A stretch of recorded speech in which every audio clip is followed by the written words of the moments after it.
નમસ્કાર વિદ્યાર્થી મિત્રો, ફરી એકવાર આપણે સાયન્સના લેક્ચરમાં મળ્યા છીએ, જેમાં આજે આપણે વાત કરવાની છે કંકાલ તંત્ર વિશે. આ કંકાલ તંત્ર એટલે સામાન્ય રીતે આપણે જોવા જઈએ તો આપણા શરીરનો સૌથી મજબૂત અને આપણા શરીરને આધાર આપતો ભાગ તથા આપણા શરીરમાં કેટલાક નાજુક અંગો આવેલા છે.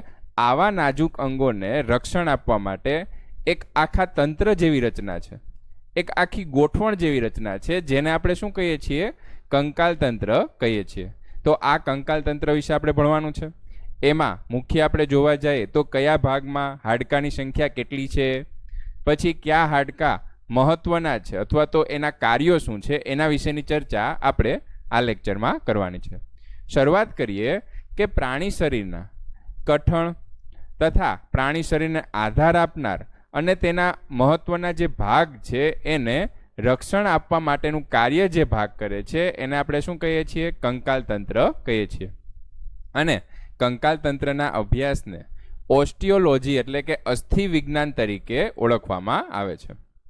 કંકાલની રૂપરેખા પ્રાણીની જીવન પદ્ધતિ કેવી છે? માણસ જે છે એ 2 પગે ચાલે છે, પછી અન્ય ઘણા બધા કાર્યો કરે છે. પ્રાણી જે છે એ 4 પગે ચાલે છે, પક્ષી જે છે એને ઉડવાનું કાર્ય છે. તો આવી રીતે અલગ અલગ પ્રાણીઓ જે કાર્ય કરે છે એના આધારે કંકાલ તંત્ર જે છે એની અલગ અલગ રૂપરેખા જોવા મળે છે અને તે પ્રાણી કયો છે એના ઉપર આધાર રાખે છે. કંકાલ તંત્રની જો વાત કરીએ તો એ અસ્થિ તથા થોડા ઘણા કાસ્થીનું બનેલું હોય છે. શરીર દ્વારા દર્શાવાતા જે હલનચલન જે આપણે કરીએ છીએ, કોઈ પણ પ્રાણી જે છે એ હલનચલન કરે છે, તો એના માટે આ કંકાલ તંત્ર જે છે એ ખૂબ જ મહત્વનો ફાળો દર્શાવે છે. અસ્થિ અને કાસ્થીની જો વાત કરીએ તો એ શું છે? એક વિશિષ્ટ પ્રકારની સંયોજક પેશી છે. અસ્થિ જે છે એ કઠણ એવા કોષાંતર દ્રવ્ય, અહીંયા આપણે કેલ્શિયમના ક્ષાર જે છે, આ કેલ્શિયમના ક્ષાર કેમ આવેલા હોય છે? અસ્થિમાં આવેલા હોય છે, જે શું આપે છે? તેને મજબૂતાઈ આપે છે. આમ તો આપણે હાડકાં જોઈએ તો કેલ્શિયમ અને ફોસ્ફરસ બંનેના હોય છે. અસ્થિની જો વાત કરીએ તો એમાં કેલ્શિયમના ક્ષારનો મુખ્યત્વે સમાવેશ થાય છે. અને જો કાસ્થીની વાત કરીએ તો એના કોષાંતર દ્રવ્યની જો વાત કરીએ તો એમાં કાસ્થી કોષોના ક્ષાર જે છે એ આવેલા હોય છે, માટે તે થોડાક પોલા હોય છે. અહીંયા આપણે અસ્થિ અને કાસ્થીનું જો ઉદાહરણ આપીએ તો આપણા હાથના હાડકા ને એ બધા કેમાં આવશે? હાથના છે, પગના છે, એ બધા મજબૂત હાડકા કેમાં આવશે? તો કે અસ્થિમાં આવશે. જ્યારે કાન જે છે, કાન બધી બાજુ વળી શકે છે, તો અહીંયા કાન જે છે એના હાડકાની જો વાત કરીએ ને, આપણા કાનના આ જે ભાગ જે છે એની વાત કરવાની છે. આ હાડકા ગમે એ બાજુ વળી શકે છે, માટે એને આપણે શું કહેશું? કાસ્થી કહેશું. કાનની અંદરના હાડકાની વાત કરતા નથી. હવે આપણે વાત કરીએ કે માનવમાં 206 જેટલા અસ્થિઓ અને થોડા ઘણા કાસ્થી જે છે એનો સમાવેશ થાય છે. અહીંયા પણ કન્ફ્યુઝન શું છે? 206 કે 213? અહીંયા થોડું ઘણું કન્ફ્યુઝન થાય છે, પણ આપણે મુખ્યત્વે શું યાદ રાખવાનું છે? 206. 213 કેવી રીતે થાય છે ને એ આપણે આગળ આ જ લેક્ચરમાં જોશું, અને એના ઉપરથી આપણે નક્કી કરશું કે 213 પણ લખી શકાય અને 206 પણ લખી શકાય. એને આપણે 2 ભાગમાં વિભાજિત કરી શકીએ. એક આવે છે અક્ષીય કંકાલ તંત્ર અને એક આવે છે ઉપાંગીય કંકાલ તંત્ર. આ બંને ભાગ વિશે આપણે ચર્ચા કરવાની છે. અક્ષીય કંકાલ તંત્રની જો વાત કરીએ તો એ 80 જેટલી અસ્થિઓનું બનેલું છે, જેની વહેંચણી શરીરના મુખ્ય ધરીમાં અથવા તો મુખ્ય ધરી અક્ષ છે. આપણા મસ્તિષ્કથી લઈને આ જે મુખ્ય ધરી અક્ષ છે એ ધરી અક્ષ ઉપર એના હાડકાઓ જે છે એ વહેંચાયેલા છે. બાકીના જે હાડકા જે છે એ ઉપાંગીય કંકાલમાં એનો સમાવેશ થાય છે. અક્ષીય કંકાલની જો વાત કરીએ તો એમાં કોનો સમાવેશ થશે? તો કે ખોપડીના ભાગનો, પછી કરોડ સ્તંભ અને પાસળીઓ, આ બધાનો સમાવેશ જે છે એ અક્ષીય કંકાલમાં થશે. એમાં પણ જો આપણે ખોપડીના ભાગની વાત કરીએ તો એને આપણે 2 ભાગમાં વિભાજિત કરી શકીએ. એક આવે છે મસ્તક અને એક આવે છે ચહેરા. આ બંને ભેગા થઈ અને ટોટલ 22 જેટલા હાડકાઓ અથવા તો 22 અસ્થિઓ જે છે એનો આમાં સમાવેશ કરી શકીએ. અહીંયા આપણે આકૃતિમાં થોડો ઘણો પ્રયત્ન કર્યો છે સમજાવવાનો, બધા નામ જે છે એ આપણે કાંઈ યાદ રાખવાના નથી, ખાલી આપણે આ રીતે સમજી શકીએ કે મસ્તિષ્ક જે છે એમાં કેવી રીતે આ હાડકાઓ જે છે એનો સમાવેશ થાય છે. મસ્તકની જો વાત કરીએ તો મસ્તકમાં 8 એવા ચપટા અસ્થિઓ જે છે એ આવેલા હોય છે.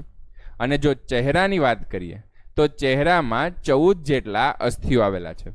મસ્તક જે છે એના 8 ચપટા અસ્થિઓ જે છે શું કરે છે તો કે એકબીજા સાથે ચુસ્ત રીતે જોડાય અને મસ્તક પેટીની રચના કરે છે. ચહેરાનું કીધું એ પ્રમાણે કે 14 અસ્થિઓ આવેલા છે, તો ટોટલ કેટલા થઈ જશે? 22 થઈ જશે કે નહીં? અને બંને બાજુ 3 એવી રીતના 6 હાડકા કેવી રીતના સમાયેલા હોય તો કે કાનમાં 3 હાડકા આવેલા હોય છે. એના ત્રણેયના નામ પણ ખાસ યાદ રાખવાના છે. એમાં પહેલું આવે છે હથોડી, બીજું આવે છે એરણ અને ત્રીજું આવે છે પેંગડું. આપણા શરીરનો સૌથી નાનામાં નાનું હાડકું કે ને તો એમાં શું આવશે? પેંગણું અથવા તો સ્ટેપિસ આવશે. તો હથોડી, એરણ અને પેંગડું એક કાનમાં અને બીજા કાનમાં આવી રીતના 3, એટલે ટોટલ કેટલા થઈ જશે? 6. તો આપણે ગરદનના ભાગની જો વાત કરીએ, મસ્તિષ્કના ભાગની જો વાત કરીએ તો એમાં 22 + 6 અને 1 ગરદનનો એવી રીતના ટોટલ 29 જેટલા હાડકા જે છે એનો સમાવેશ થાય છે. આ વાત કરીએ આપણે જે માથાનો ભાગ છે એમાં કેટલા હાડકાનો સમાવેશ થાય છે. ત્યારબાદ વાત કરીએ આપણે કરોડ સ્તંભ. તો કરોડ સ્તંભ જે છે એ આપણા શરીરની મુખ્ય ધરી છે. આપણે હમણાં આકૃતિમાં જોવાનું છે. જેનું સંધાન કોની સાથે થાય છે? ખોપરી, પછી સ્કંધ મેખલા, નિતંબ મેખલા અને પાસળીઓ આપણા શરીરના જોડતો કરોડ સ્તંભ જે છે ને એ આપણા શરીરના જે મુખ્ય ભાગો છે ને એને જોડતો આપણે એક સ્તંભ કહી શકીએ. એમાં જે દરેક કશેરુકા, આપણે જે મણકાની વાત કરવાની છે, એ દરેક કશેરુકાની મધ્યમાં એક પોલો ભાગ હોય છે જેમાંથી આ કરોડરજ્જુ જે છે એ પસાર થાય છે. દરેક કશેરુકાનું નામ જે છે એ કયા વિસ્તારમાં આવેલી છે ને, ગ્રીવાના ભાગમાં આવેલી હોય, ગળાના ભાગમાં આવેલી હોય તો એને ગ્રીવા કશેરુકા એવી રીતે આપણે એને નામ આપેલા છે. તો અહીંયા આપણે એને જો આકૃતિ દ્વારા સમજીએ તો ગ્રીવા વિસ્તારમાં અહીંયા આપણે ગળાનો ભાગ છે, આ ગળાના ભાગના વિસ્તારમાં જે આવેલી કશેરુકા છે એને ગ્રીવા કશેરુકા તરીકે ઓળખવામાં આવે છે. જે આપણે મણકા કહીએ છીએ એ મણકાના હાડકા. પછી તો કે ઉરસીય પ્રદેશની જો વાત કરીએ તો એમાં ઉરસીય કશેરુકા આવેલી છે. અહીંયા બધાની સંખ્યા પણ આપેલી છે. ગ્રીવા કશેરુકા જે છે એની સંખ્યા 7 છે. ઉરસીય કશેરુકા છે એની સંખ્યા 12 છે. પછી તો કે કટી પ્રદેશમાં આવેલી કશેરુકા એ કટી કશેરુકા છે એની સંખ્યા આપણને આપેલી છે 5. જ્યારે સૌથી નીચેના વિસ્તારમાં ત્રિક કશેરુકા જે છે એની સંખ્યા આપી છે 5 અને જે પૂછ કશેરુકા છે એની સંખ્યા આપેલી છે 4. હવે આપણા માટે એક ક્વેશ્ચન શું આવેલો હતો તો કે આપણે હાડકાની સંખ્યા 206 ગણવી કે પછી 213 ગણવી. તો એના માટે અહીંયા જે ત્રિકાસ્થિ છે અથવા તો પૂછાસ્થિ જે છે એની સંખ્યા અહીંયા એક હાડકા ગણીને ટોટલ 2 જ કરવામાં આવેલી છે. જ્યારે અહીંયા ટોટલ સંખ્યા કેટલી છે? 5 અને 4 એટલે 9 છે કે નહીં? તો આ 9માંથી 2 બાદ કરીએ તો વધારાની 7 આવે છે કે નહીં? માટે આ આંકડો જે છે એ 206 માંથી કેટલા થઈ જાય છે? 213. તો ટોટલ મણકાની સંખ્યા કેટલી છે? અહીંયા 33 છે. પણ જો તમે અહીંયા એક હાડકા લ્યો અથવા તો એક ત્રિકાસ્થિ અને એક પૂછાસ્થિ લ્યો ને તો ટોટલ કેટલા થઈ જાય? 26 થઈ જાય. માટે આપણે આ 26 ને ગણતરીમાં લેતા હાડકાની સંખ્યા કેટલી કહીએ છીએ? 206. પણ 33 જે છે એ જ મણકાની સંખ્યા આપણે યાદ રાખશું. પણ અહીંયા આપણે કીધું એ પ્રમાણે જો 33 ગણતરીમાં લઈએ તો અહીંયા સંખ્યા કેટલી થઈ જશે? 213. આ રીતે આપણે યાદ રાખવાનું છે. તો આવી રીતે આ મણકા જે છે એ મણકાની ગોઠવણી થયેલી હોય. હવે આપણે આ જે કરોડ સ્તંભ જે છે એની ઉપયોગિતાની જો વાત કરીએ તો કરોડ સ્તંભ જે છે એ કરોડરજ્જુની ફરતે આવેલું છે અને આ કરોડરજ્જુનું રક્ષણ કરે છે તથા માથાનો ભાગ છે એને આધાર આપવાનું કાર્ય.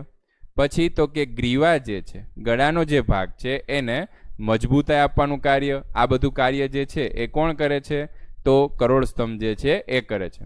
પછી તો કે ઉરસને સીધું રાખે છે અને આપણે ટટ્ટાર એવા ઊભા રહી શકીએ છીએ, વ્યવસ્થિત રીતે ચાલી શકીએ છીએ. તો આ બધું જે કાર્ય જે છે એ કોને આભારી છે? કરોડ સ્તંભ જે છે એને આભારી છે. પાસળીની અને પીઠના સ્નાયુઓ જે છે એને જોડાણની સપાટી પૂરું પાડવાનું કાર્ય જે છે એ પણ આ કરોડ સ્તંભ દ્વારા થાય છે. તો આપણે આ કરોડ સ્તંભ જે છે એની ઉપયોગિતાની વાત કરી. હવે આપણે જે શરીરમાં પાંજરાનો ભાગ કહીએ છીએ અથવા તો પાસળીઓ જે છે એની જો વાત કરીએ તો પાસળીઓ જે છે એની સંખ્યા ટોટલ કેટલી છે? 12 જોડ અથવા તો 12 જે છે એ પાસળીઓની સંખ્યા છે. જેમાં જે વચ્ચેના ભાગમાં, અહીંયા વચ્ચેના ભાગમાં સ્તંભ જેવું જે આ અસ્થિ આવેલું છે અથવા તો હાડકું આવેલું છે જેને ઉરોસ્થિ તરીકે ઓળખવામાં આવે છે. આ ઉરસ્થિ જે છે એ ઉરસની મધ્ય અક્ષમાં આવેલું હોય છે. પાસળીની જો વાત કરીએ તો અહીંયા તેને અલગ અલગ 3 ભાગમાં વિભાજિત કરેલ છે. સાચી પાસળીઓ, પછી તો કે ખોટી પાસળીઓ અને તરતી પાસળીઓ. એના જે કાર્યો છે ને એના આધારે એના નામ આપેલા છે અથવા તો તે કેવી રીતના ગોઠવાયેલી છે ને એના આધારે તેના નામ આપેલા છે. અહીંયા જોઈએ આપણે તો 1 થી લઈને 7 પાસળીઓ, આપણે જો કે અહીંયા આકૃતિમાં દર્શાવેલું જ છે કે 1 થી લઈને 7 પાસળીઓ જે છે એ ઉરોસ્થિ સાથે સીધી જોડાયેલી છે, માટે તેને સાચી પાસળીઓ એવી રીતે નામ આપેલું છે. પછી તો કે 8, 9 અને 10, અહીંયા આકૃતિમાં આપણે જોઈ શકીએ 8, 9 અને 10 જે છે એ સીધી રીતે ડાયરેક્ટ તે ઉરોસ્થિ સાથે જોડાયેલું નથી. તમે આકૃતિમાં જોવો જોઈએ તો અહીંયા આપણને 1, 2, 3, 4, 5, 6 ને 7, 7 જે પાસળીઓ છે એ ઉરોસ્થિ સાથે જોડાયેલી છે. જ્યારે 8, 9 અને 10 આ પાસળીઓ જે છે ને એ કોની સાથે જોડાયેલી છે? આમ જોવા જાય તો આ 7મી પાસળી સાથે જોડાયેલી છે, એટલે ડાયરેક્ટ તે ઉરોસ્થિ સાથે જોડાયેલી નથી, માટે તેને શું કહેવાય છે? ખોટી પાસળીઓ તરીકે તેને ઓળખવામાં આવે છે. જ્યારે 11મી અને 12મી પાસળીઓ જે છે એ હવામાં તરતી પાસળીઓ છે, માટે તેને તરતી પાસળીઓ તરીકે ઓળખવામાં આવે છે. આ રીતે આપણે પાંજરું જે છે એના દરેક હાડકાઓ અથવા તો અસ્થિઓ જે છે એ આપણે સમજી શકીએ. ત્યારબાદ વાત કરીએ આપણે ઉરસીય કશેરુકા, પાસળી અને ઉરોસ્થિ જે છે એ ભેગા મળીને શું બનાવે છે? પાસળીનું પાંજરું જે છે એ બનાવે છે. જે હૃદય, પછી મોટી રુધિરવાહિની અને ફેફસા, આપણે અગાઉ જ કીધું છે કે આ જે કંકાલ તંત્ર છે એનું મુખ્ય કાર્ય શું છે? તો કે આપણા શરીરમાં કેટલા એવા સેન્સિટિવ અલગ અલગ ભાગો આવેલા છે, અલગ અલગ અંગો આવેલા છે, તેને રક્ષણ આપવાનું કાર્ય જે છે એ આ કંકાલ તંત્ર કરે છે. તો આવી રીતે હૃદય છે, ફેફસા છે, એને રક્ષણ આપવાનું કાર્ય જે છે એ આ પાંજરું કરે છે. ત્યારબાદ વાત કરીએ આપણે ઉપાંગીય કંકાલ તંત્ર. ઉપાંગના અસ્થિ અને તેની સાથે મેખલાઓ ભળીને ઉપાંગીય કંકાલ તંત્ર બનાવે છે. અહીંયા આપણે હાથ કહીએ, પગ કહીએ તો એના હાડકાઓની સંખ્યા કેટલા આવેલી છે? કેટલા હોય છે? તો કે 30 જેટલા હાડકાની સંખ્યા હોય છે. આવી રીતે આખું જે ઉપાંગીય કંકાલ તંત્ર જે છે એ બને છે. આપણે અલગથી હાથ અને પગ જે છે એના હાડકાઓ વિશે ચર્ચા કરવાની છે. તો અહીંયા આપણે હાથના હાડકા જે છે એની જો વાત કરીએ તો એમાં અક્ષક છે, સ્કંધાસ્થિ છે, પછી ભુજાસ્થિ, અરિયાસ્થિ, પ્રકોષ્ઠાસ્થિ. આપણે એકોએક નામ જે છે એના વિશે કંઈ ડિટેલમાં ચર્ચા નથી કરવાની, ખાલી આપણે અહીંયા દર્શાવેલું છે એ પ્રમાણે જોઈએ છીએ.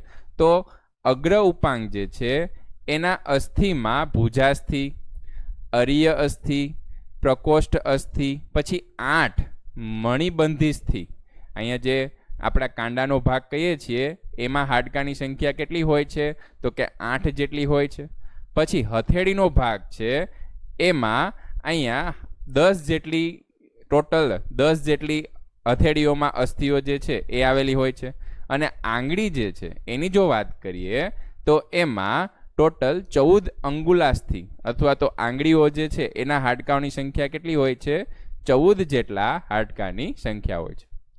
તો અહીંયા આવી રીતે આપણે ટોટલ કરીએ તો ટોટલ 30 જેટલા હાડકાઓની સંખ્યા થાય છે. અહીંયા 10 જે છે એ ટોટલ કીધા છે, પણ 5 જે છે એ હથેળીના હાડકા, તો 5 + 8 + 14, તો અહીંયા થઈ જશે ટોટલ કેટલા? 27 થઈ જશે કે નહીં? ત્યારબાદ 3 જે છે એમાં અહીંયા જે છે આ અરિયાસ્થિ અને પ્રકોષ્ઠાથી એ 2 અને સ્કંધાસ્થિ એટલે ટોટલ થઈ જશે 3. તો આવી રીતે 30 હાડકાઓ એક હાથમાં, એવી રીતે બંને હાથમાં ટોટલ 60 હાડકાઓ જે છે એનો સમાવેશ થાય છે. ત્યારબાદ વાત કરીએ આપણે પગની, તો દરેક પગમાં પણ 30 અસ્થિઓ જે છે એ આવેલી હોય. એમાં પણ 14 જે છે એ 14 શું આવેલી છે? તો કે આંગળી જે છે એના હાડકા અથવા તો આંગળીની અસ્થિ આવેલી છે, જેને અંગુલ્યાસ્થિ કહેવાય છે. ત્યારબાદ અહીંયા એક ઘૂંટણમાં એક ટીબિયા જે છે ને એ સૌથી ચમકતું એવું હાડકું છે. પછી અહીંયા એક આપણે સાથળનું હાડકું કહીએ છીએ. આ સાથળનું હાડકું જે છે ને એ આપણા શરીરનું સૌથી લાંબુ અને સૌથી મજબૂત હાડકું છે, જેને ફીમર તરીકે પણ ઓળખવામાં આવે છે. પછી એક ફિબ્યુલા 7 ગુફાસ્થિ અને 7 ગુફાસ્થિ જે છે એ ઘૂંટીમાં આવેલા હોય છે, ઘૂંટીના ભાગમાં એ કીધેલું છે. અને 5 જે છે એ પશ્વ ગુફાસ્થિ જે છે એ આવેલી હોય છે. તો આવી રીતે ટોટલ સંખ્યા જે છે એ પગના હાડકાઓની સંખ્યા કેટલી થઈ જશે? 30, અથવા તો અસ્થિઓની સંખ્યા 30 થઈ જાય છે. ત્યારબાદ વાત કરીએ આપણે મેખલા.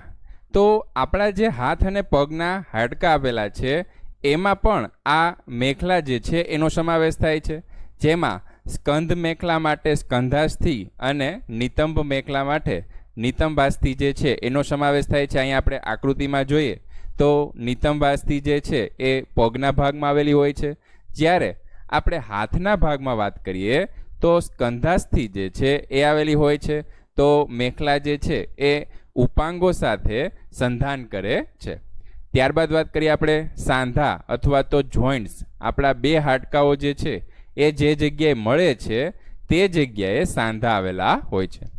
પેશીની રચનાત્મક ગોઠવણ જે 2 અથવા તો વધારે અસ્થિઓ જે છે એ એકી સાથે અથવા તો એક જગ્યાએ જોડાય છે એને શું કહેવાય છે? સાંધા કહેવાય છે. સાંધા જે છે એ શરીરના અસ્થિઓના ભાગોથી સમાવિષ્ટ બધા જ પ્રકારના હલનચલનની પ્રક્રિયા, આપણે હાથ જે છે એ હલાવીએ છીએ તો એ સાંધાનો જે જોઈન્ટ આવેલો હોય અથવા તો સાંધાની જે જગ્યા આવેલી હોય ત્યાંથી આપણે સહેલાઈથી આપણા જે શરીરના અલગ અલગ ભાગો છે એને આપણે વાળી શકીએ છીએ. તો સાંધાઓ જે છે એ અસ્થિ અથવા તો કાસ્થિ અને અસ્થિ, 2 અસ્થિઓ વચ્ચે અથવા તો કાસ્થિ અને અસ્થિ વચ્ચે આ સાંધા જે છે એને જોડવાનું કાર્ય કરે છે. તો અહીંયા એને સંપર્ક બિંદુ તરીકે પણ ઓળખવામાં આવે છે. સાંધાઓના 3 મુખ્ય પ્રકાર પાડેલા છે. એ કેવી રીતે હલનચલન કરે છે એના આધારે.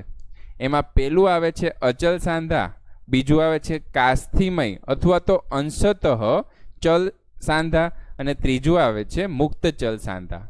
અહીંયા તંતુમય, સ્થાયી અથવા તો અચલ સાંધા એટલે કે મસ્તિષ્કના જે અસ્થિઓ છે, આ મસ્તિષ્કના અસ્થિઓ કેવા હોય? હંમેશા સ્થિર હોય કે નહીં? તે એક પણ વખત મૂવમેન્ટ અથવા તો હલનચલન કરતા નથી.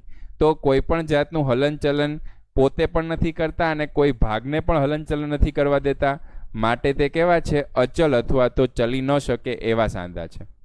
બીજું આવે અંશતઃ ચલ સાંધા. તો એમાં થોડી ઘણી હલનચલન જે છે એ કરવાની છૂટ જે છે એ મળેલી હોય. અહીં આપણે કમરના ભાગેથી નીચેના ભાગમાં વળી શકીએ છીએ. તો આ કમરના ભાગનું જે વળવું છે એવા સાંધા જે છે એનો કેમાં સમાવેશ થાય છે? તો કે આ અંશતઃ ચલ સાંધા અથવા તો કાસ્થિમય સાંધા. પછી આપણે થોડું ઘણું ગોળ ફરી શકીએ છીએ કમરના ભાગેથી, તો આવા સાંધાઓ જે છે એનો આમાં સમાવેશ કરી શકીએ. ત્યારબાદ વાત કરીએ આપણે મુક્ત ચલ સાંધા.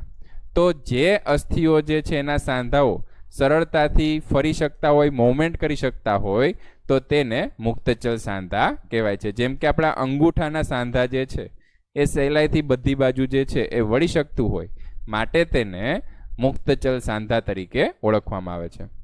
કંકાલ તંત્રની કેટલીક અનિયમિતતા અથવા તો એને કારણે પણ કંઈક રોગ જે છે એ થઈ શકે છે. એમાં એક આવે છે માયેસ્થેનિયા ગ્રેવિસ.